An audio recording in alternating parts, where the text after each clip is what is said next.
আমাদের সারসিনার দরবার শরীফের ফিসাব হুজুরেরা দাঁড়ায় একটু কিয়াম করে আমার নবীকে একটু সালাম দেয়, দেখি না?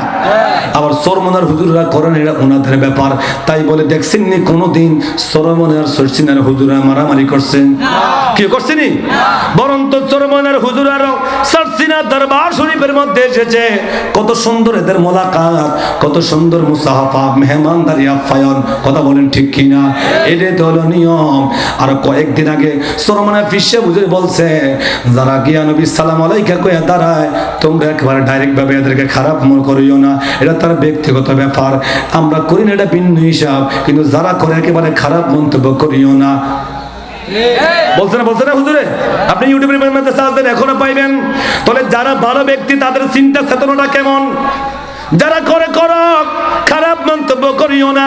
যারা করে না তাদেরকে তোমরা বাধ্য করিও না, ঠিক কিনা? কত সুন্দরভাবে ফতোয়া দিয়া